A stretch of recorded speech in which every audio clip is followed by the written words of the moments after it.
오늘은 요한복음 1장 29절부터 34절을 보도록 하겠습니다.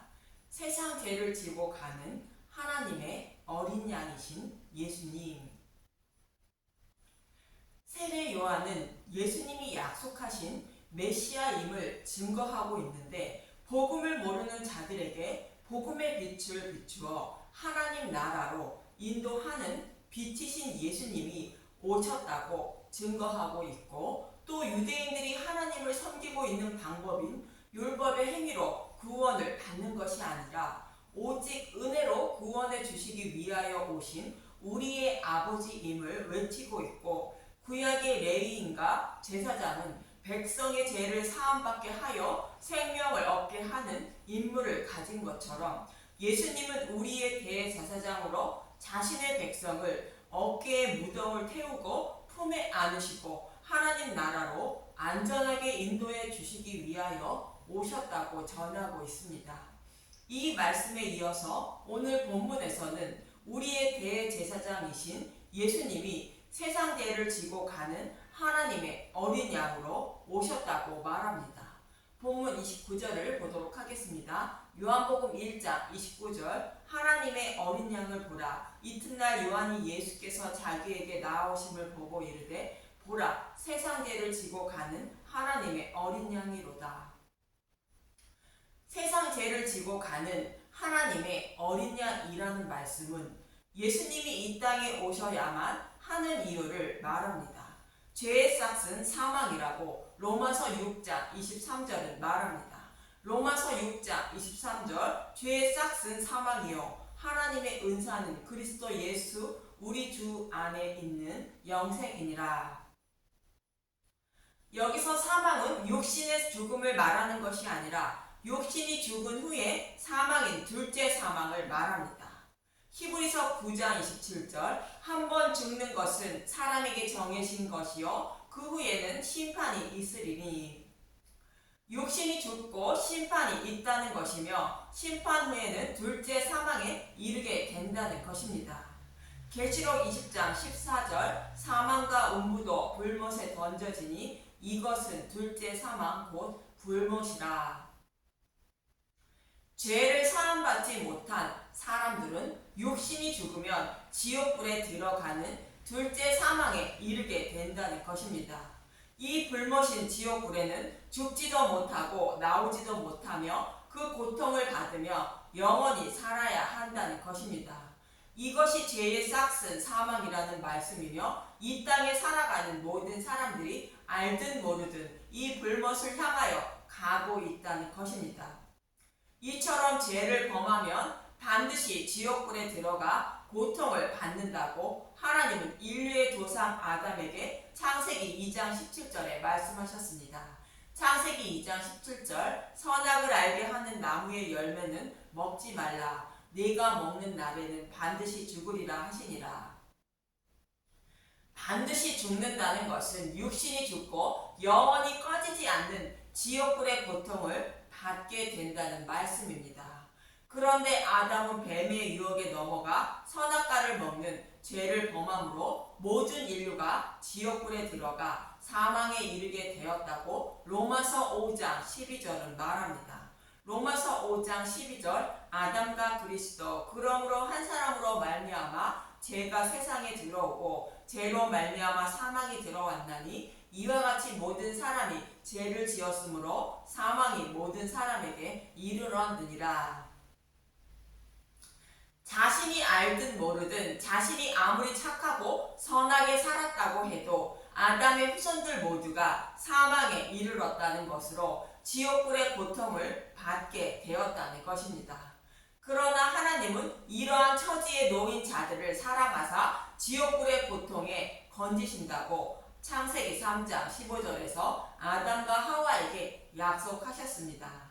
창세기 3장 15절. 내가 너로 여자와 원수가 되게 하고 내 후손도 여자의 후손과 원수가 되게 하리니, 여자의 후손은 내 머리를 상하게 할 것이요 너는 그의 발꿈치를 상하게 할 것이니라 하시고, 여자의 후손이 뱀의 머리를 상하게 한다는 것은 여자의 후손으로 오실 예수님이 십자가에서 사탄의 머리를 밟는다는 뜻으로 세상 죄를 모두 지고 대신 십자가에서 죽으시고 둘째 사망인 지옥불의 고통도 대신 받으신다는 것입니다. 이 지옥불의 고통에서 예수님이 부활하셔서 나오지 못하면 사탄에게 지는 것이지만 생명으로 부활하셔서 하나님 우편에 앉으심으로 사탄의 머리를 밟으시는 것입니다. 이렇게 세상 죄를 지고 죽으시고 부활하여 생명을 얻게 하신다는 약속의 말씀을 이루어 주시기 위하여 예수님이 오셨다는 뜻으로 세례 요한은 예수님을 보고 세상 죄를 지고 가는 하나님의 어린 양이라고 외치고 있는 것입니다. 이처럼 예수님이 우리의 모든 죄를 지고 죽으시고 부활하시기 위하여 오실 것임을 잊지 않게 하시기 위하여 하나님은 이스라엘 백성에게 제사 제도를 주시게 되는데 번제단에 드리는 제물의 모습을 통하여 세상 죄를 지고 가는 어린 양의 모습을 말씀하고 있었습니다. 그런데 레위기 1장 번제를 드리는 모습의 몇 구절만 보겠습니다. 레위기 1장 3절 그 예물이 소의 번제이면 흠없는 수컷으로 회막문에서 여호와 앞에 기쁘게 받으시도록 드릴지니라. 번제물을 드리는데 흠이 없는 제물로 드리라는 것은 하나님이 보시기에 죄가 없는 제물로 드려야 한다는 뜻으로 하나님 자신이 번제물이 되실 것임을 말합니다. 레위기 1장 4절 그는 번제물의 머리에 안수할지니 그를 위하여 기쁘게 받으심이 되어 그를 위하여 속죄가 될 것이라. 번제물의 머리에 안수한다는 것은 흠이 없는 제물에 죄를 전가하는 것으로 세상 죄를 지고 가는 하나님의 어린 양의 모습을 말합니다. 레위기 1장 6절 그는 또 그 번제물의 가죽을 벗기고 각을 뜰 것이요.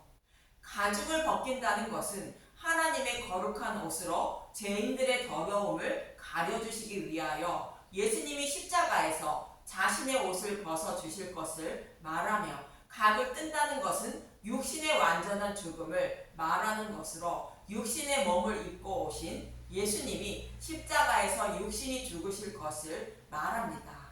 레위기 1장 9절 그 내장과 정강이를 물로 씻을 것이요 제사장은 그 전부를 제단 위에서 불살라 번제를 드릴지니 이는 화제라 여호와께 향기로운 냄새니라.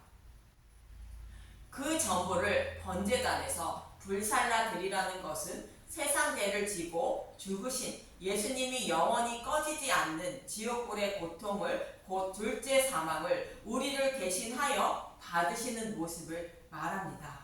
이렇게 세상 죄를 지고 가는 어린 양으로 곧 대속제물로 제단에 드려진 흠없는 양으로 메시아가 오실 것임을 잊지 말라고 율법에 있는 제사 제도를 통하여 말씀하고 있었고 예수님은 세상 죄를 지고 가는 어린 양으로 오셔서 이 일을 모두 이루어 주신 것입니다. 또 성경은 여러 곳에서 예수님이 우리의 죄를 대속해 주실 것임을 말씀하고 있었는데 시편 103편 12절 보겠습니다. 동이 서에서 먼 것 같이 우리의 죄과를 우리에게서 멀리 옮기셨으며 예수님이 우리의 죄를 멀리 옮기셔서 의롭다 여겨 주실 것임을 말합니다. 이사야 38장 17절 보옵소서 내게 큰 고통을 더하신 것은 내게 평안을 주려 하심이라. 주께서 내 영혼을 사랑하사 멸망의 구덩이에서 건지셨고 내 모든 죄를 주의 등 뒤에 던지셨나이다. 멸망의 구덩이에서 던진 것은 지옥불의 고통에서 건진 것을 말하며 내 죄를 주의 등 뒤에 던지셨다는 것은 내 모든 죄를 대속해 주심으로 죄를 범한 죄인으로 여기지 않으신다는 뜻입니다. 미가서 7장 19절 다시 우리를 불쌍히 여기셔서 우리의 죄악을 발로 밟으시고 우리의 모든 죄를 깊은 바다에 던지시리이다. 이 말씀도 동일한 말씀으로 내 모든 죄를 대속해 주시고 의의 옷으로 죄를 덮어 주심으로 죄를 범한 죄인으로 여기지 않으신다는 뜻입니다. 또 욥은 자신의 모든 죄를 대속해 주실 분이 육신의 몸을 입고 오실 것임을 말하고 있습니다. 욥기 19장 25절 내가 알기에는 나의 대속자가 살아계시니 마침내 그가 땅 위에 서실 것이라. 이처럼 성경 곳곳에는 세상 죄를 지고 가는 하나님의 어린 양의 모습을 이렇게 기록하고 있습니다. 그래서 예수님은 자신이 육신의 몸을 입고 오신 이유를 마태복음 20장 28절에 이렇게 말합니다. 마태복음 20장 28절 인자가 온 것은 섬김을 받으려 함이 아니라 도리어 섬기려 하고 자기 목숨을 많은 사람의 대속물로 주려 함이니라. 예수님은 우리의 죄를 대속하여 멀리 옮기셔서 의롭다 여겨주시기 위하여 오셨다고 말하는 것입니다. 그래서 사도 바울은 로마서 5장 17절에서 이렇게 말합니다. 로마서 5장 17절 한 사람의 범죄로 말미암아 사망이 그 한 사람을 통하여 왕노릇하였은즉 더욱 은혜와 의의 선물을 넘치게 받은 자들은 한 분 예수 그리스도를 통하여 생명 안에서 왕노릇하리로다. 아담의 죄로 인하여 모든 인류가 지옥불의 고통을 받아야 하는 자들이 되었다면 복음을 믿는 믿음을 선물로 받은 하나님의 백성들은 예수 그리스도 한 분을 통하여 영원한 생명을 얻게 되었다는 것입니다. 이 선물을 주시기 위하여 예수님은 육신의 몸을 입고 오셨다고 세례 요한은 세상 죄를 지고 가는 하나님의 어린 양이라고 외치고 있는 것입니다. 이렇게 타락한 자신의 백성을 구원하시기 위하여 오신 예수님은 창세전에 계획하시고 약속하신 말씀을 이루시기 위하여 오셨다고 본문 30절은 말합니다. 요한복음 1장 30절 내가 전에 말하기를 내 뒤에 오는 사람이 있는데 나보다 앞선 것은 그가 나보다 먼저 계심이라 한 것이 이 사람을 가리킴이라. 그가 나보다 먼저 계심이라는 것은 본문 1절의 말씀처럼 예수님은 하나님이며 태초부터 계신 분이라는 뜻으로 창세전에 계획하시고 약속하셨던 말씀을 이루어 주시기 위하여 오신 예수님이라는 뜻입니다. 하나님은 자신의 백성을 구원하시기 위하여 메시아를 보내주신다는 것과 그 메시아가 어떻게 구원하실 것인지를 모형과 그림자로 반복하여 말씀하신 것이 구약 성경이라고 예수님은 성경이 자신에 대하여 말하고 있다고 말씀하신 것입니다. 이렇게 약속하신 메시아가 예수님임을 세례 요한은 증거하고 있는 것입니다. 본문 31절을 보겠습니다. 요한복음 1장 31절 나도 그를 알지 못하였으나 내가 와서 물로 세례를 베푸는 것은 그를 이스라엘에 나타내려 함이라 하니라. 세례 요한은 구약의 마지막 선지자로 구약에서는 복음이 밝히 드러나지 않았으므로 예수님에 대하여 잘 알지 못한 것입니다. 그러나 하나님은 세례 요한을 통하여 예수님이 세상 죄를 지고 가는 어린 양이며 하늘의 대제사장임을 증거케 하기 위하여 세우시고 물로 세례를 주게 한 것입니다. 지난 시간에도 말씀드렸지만 세례 요한이 예수님께 물로 세례를 베푼 것은 하늘의 대제사장으로 임무를 시작함을 알리고 있는 것이라 말씀드렸습니다. 또 물로 세례를 베푸는 것은 이스라엘 백성들이 홍해를 건너는 모습이라고 사도 바울은 고린도전서 10장 1절에서 2절에 말씀하고 있습니다. 이때 이스라엘 백성들은 모세에게 속하여 세례를 받았지만 예수님은 자신의 백성을 무덤을 태우고 품에 안으시고 세례를 베풀어 주실 것을 말씀하고 있는 것입니다. 저와 여러분은 복음의 말씀을 따름으로 예수님께 속하여 세례를 받은 것입니다. 예수님의 이러한 모습은 창세기 둘째 날의 모습을 말하는데 창세기 첫째 날에 십자가에서 죽으신 예수님이 율법 속에 감추어진 복음을 밝히 드러내시는 모습이 창세기 둘째 날로 윗물과 아랫물로 나누는 모습이며 홍해를 건너는 이스라엘 백성의 모습처럼 바다를 가르고 마른 땅으로 바다를 건너 광야로 인도하실 것임을 말씀하고 있습니다. 그럼 창세기 1장 6절에서 7절을 보도록 하겠습니다. 창세기 1장 6절 하나님이 이르시되 물 가운데 궁창이 있어 물과 물로 나뉘라 하시고 하나님이 궁창을 만드사 궁창 아래의 물과 궁창 위의 물로 나뉘게 하시니 그대로 되니라. 여기서 궁창 아래의 물은 하나님의 말씀을 사람의 소견으로 해석한 다른 복음을 말하는 것으로 유대인들이 율법을 온전히 지켜 의롭다 여김을 받으려는 모습과 동일한 것이며 궁창 위의 물은 약속의 말씀대로 예수님이 십자가에서 죽으심으로 밝히 드러내신 복음을 말합니다. 예수님이 대속 제물로 죽으시기 전에는 율법과 복음이 혼합되어 있어서 그리스도께 곧 생명으로 곧 약속의 땅으로 나아가는 길이 열리지 않았지만 홍해가 갈라지지 않았지만 예수님이 십자가에서 죽으신 후에는 율법 속에 감추인 복음을 십자가에서 밝히 드러내심으로 예수님께 나아가는 길이 열린 것으로 홍해가 갈라지고 홍해를 건너게 된 모습인 것입니다.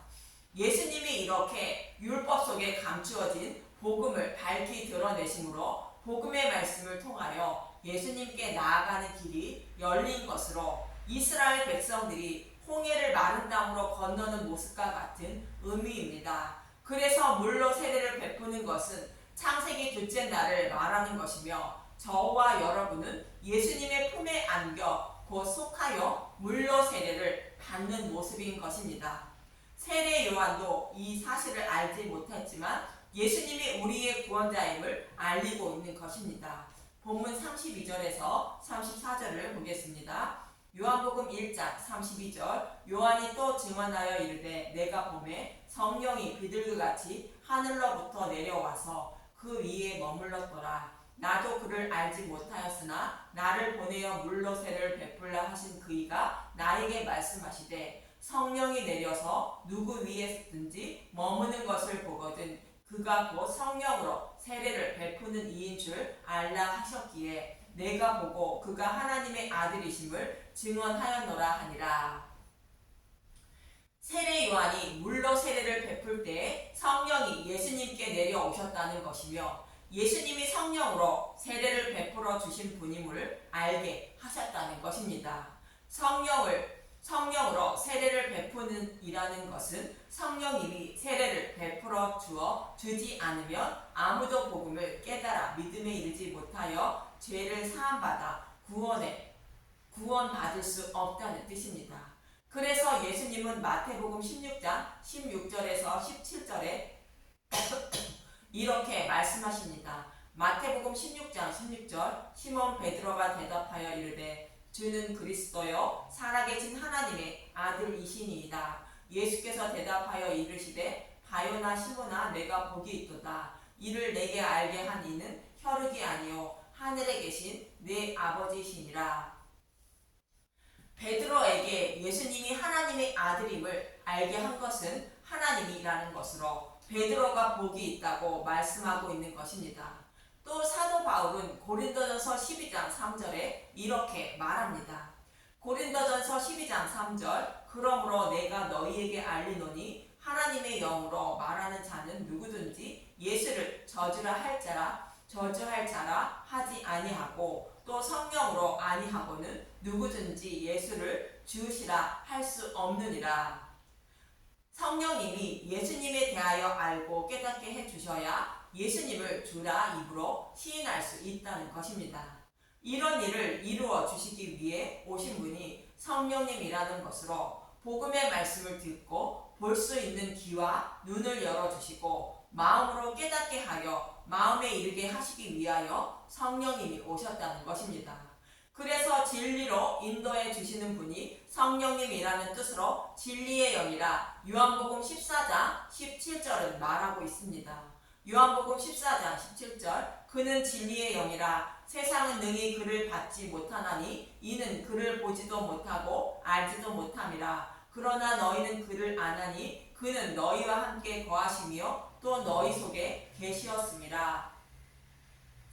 하나님의 아들들에게 성령님이 오셔서 그들 속에 계신다는 것이며 진리의 영이 하시는 일을 요한복음 15장 26절에 이렇게 말하고 있습니다. 요한복음 15장 26절 내가 아버지께로부터 너희에게 보낼 보혜사 곧 아버지께로부터 나오시는 진리의 성령이 오실 때에 그가 나를 증언하실 것이요. 성령님이 예수님을 증언한다는 것은 성경의 말씀대로 오시고 죽으시고 부활하신 예수님에 대하여 증거해 주신다는 것으로 모든 진리 가운데로 인도해 주신다고 요한복음 16장 13절은 말하고 있습니다. 요한복음 16장 13절 그러나 진리의 성령이 오시면 그가 너희를 모든 진리 가운데로 인도하시리니 그가 스스로 말하지 않고 오직 들은 것을 말하며 장래일을 너희에게 알리시리라. 복음의 말씀을 듣고 먹는 것은 깨달음 있게 하신다는 것으로 모든 진리 가운데로 인도해 주신다는 것입니다. 성령님이 오시면 죄에 대하여 의에 대하여 심판에 대하여 잘 가르쳐 주심으로 생각에 기록되고 마음에 기록되어 믿음에 이르게 되고 예수님을 주라 입으로 시인하여 생명을 얻게 하신다는 것입니다. 이러한 일을 해 주시는 것이 성령님으로 성령으로 세례를 베풀어 주신다는 뜻이며 구약의 아브라함의 모습을 보면 마음의 할례를 곧 육신의 할례를 베풀어 주시는 모습인 것입니다. 그럼 끝으로 광야 이스라엘 백성들의 모습으로 성령 세례가 무엇인지 살펴보는데 여호수아 5장 7절에서 9절을 봅니다. 여호수아 5장 7절 그들의 대를 잇게 하신 이 자손에게 여호수아가 할례를 행하였으니 길에서는 그들에게 할례를 행하지 못하였으므로 할례 없는 자가 되었음이었더라. 요단강을 건너간 이스라엘 백성들이 광야에서 할례를 받지 못했다는 것인데 광야는 율법을 상징하는 모세에 속하여 있었고 율법은 그리스도께 인도하는 역할만 하기 때문에 마음의 할례를 받지 못했다는 뜻입니다. 그래서 복음을 상징하는 여호수아가 곧 예수님을 상징하고 있고 할례를 행하는 것으로 마음의 할례를 베풀어 주시는 모습이며 성령으로 세례를 베풀어 주는 것의 모형인 것입니다. 이렇게 할례를 베풀어 줌으로 애굽의 수치를 떠나게 했다는 것입니다. 여호수아 5장 8절 또 모든 백성에게 할례 행하기를 마침에 백성이 진중 각 처소에 머물러 낫기를 기다릴 때에 여호와께서 여호수아에게 이르되 내가 오늘 애굽의 수치를 너희에게서 떠나가게 하였다 하셨으므로 그곳 이름을 오늘까지 길갈이라 하느니라. 애굽의 수치를 떠나게 했다는 것은 바로의 노예에서 해방은 되었지만 사탄의 노예에서 완전하게 해방되는 길은 성령 세례인 마음의 할례를 받아야 한다는 뜻으로 여호수아에게 곧 예수님께 속하여 요단강을 건너 마음의 할례의 모형인 할례를 받음으로 믿음에 이르게 되어 사탄의 노예에서 완전하게 해방되어 하나님 백성이 되었다는 뜻이며 하나님 나라를 기업으로 받은 자들이 되었다는 뜻입니다. 이렇게 사탄의 노예로 살아가는 자들에게 성령 세례인 마음의 할례를 베풀어 주셔서 구원해 주시기 위하여 오신 분이 예수님이라고 세례 요한은 세상 죄를 지고 가는 하나님의 어린 양이라 외치고 있는 것입니다. 저와 여러분도 성령 세례를 곧 마음의 할례를 받아야 하나님 나라를 기업으로 받음을 잊지 마시고 구하고 두드려 성령을 선물로 받아 애굽의 수치를 영원히 벗어버리는 저와 여러분이 되시길 간절히 소망하며 기도합니다. 감사합니다.